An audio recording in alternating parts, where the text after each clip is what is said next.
Friendship, natanong mo na ba sa sarili mo kung bakit hanggang ngayon wala ka pa ring bahay? Ay, inaantay ko yung sagot mo, friend. So, ano nga ba yung dahilan kung bakit wala ka pang bahay? Well, marami yan actually. Pero sana masagot ko yung tanong mo ngayon. Una is, hindi mo alam kung saan mag-uumpisa. Normal yan, friend, di ba? Kasi parang komplikado yung pagbili ng bahay eh. Pero ano nga ba yung dapat mong gawin? Ang una, friend, kumausap ka ng ahente. Yung ahente, dapat yung hindi ka basta mabentahan lang, yung may malasakit sa'yo. Yung sisiguraduhin na maloloan approve ka, i-explain sa'yo yung proseso, ano yung mga kailangan mong document, requirements, para maloloan approve. Okay?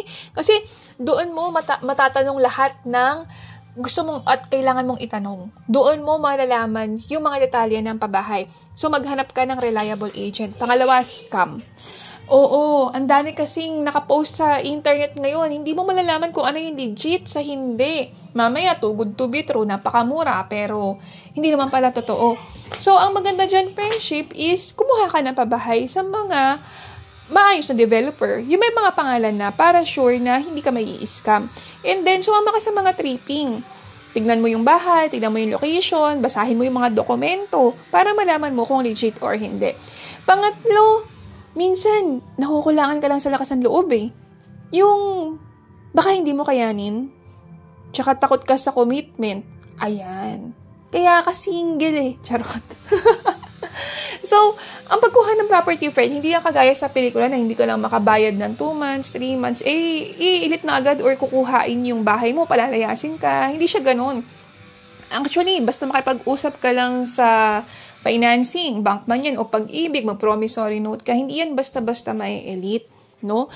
Sabi nila dati, ang mayayaman lang ang bumibili ng property. Pero para sa akin ng friendship ha, mas mayaman yung mga taong nag-uupa lang. Kasi biruin mo, ilang taong ka nakaupa? 5 years, 10 years, 15 years, 20 years.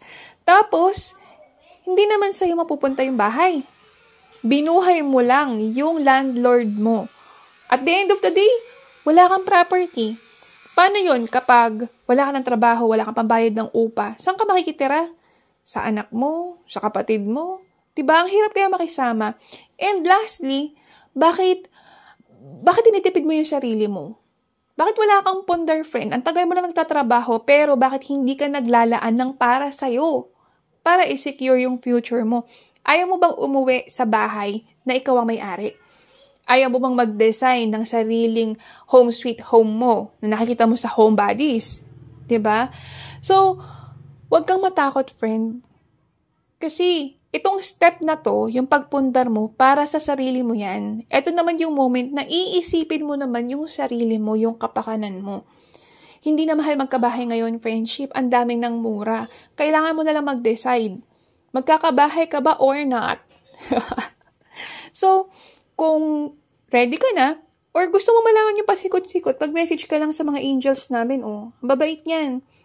Hindi ko alam kung ba't sila naglalaro dyan, pero marami na kaming natulungan magkabahay. Ang kailangan mo lang mag-umpisa, mag-message ka, kasi baka next year, nakatira ka na sa home sweet home mo, kailangan mo lang talagang mag-umpisa at some point.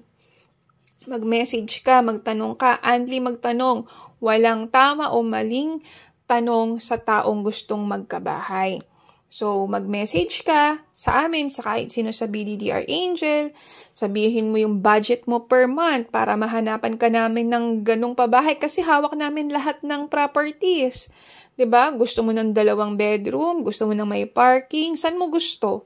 Alright? But to set your expectations, friend, yung iba kasi, gusto nila lang mura, pero malapit sa metro or sa city.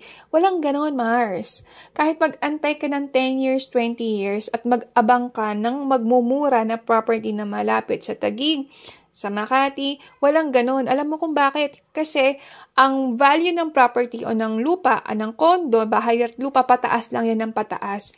Yung sinasabi mo na mag-iipon ka muna bago ka kumuha ng property, mag-reserve ka na. Kasi by the time na ready ka, baka doble na yung presyo ng pabahay na gusto mo or yung magiging available malayo na. Ang pinaka-best properties to buy is Cavite, Laguna, Batangas, Rizal, Bulacan, kung ikaw ay within budget. Pero kung gusto mo ng Metro Manila, meron din kami yan, friendship. Alright? So, mamayang gabi, pag-isipan mo. Deserve mo ba ang may kapirasong pabahay o lote na part ng earth? Ano daw?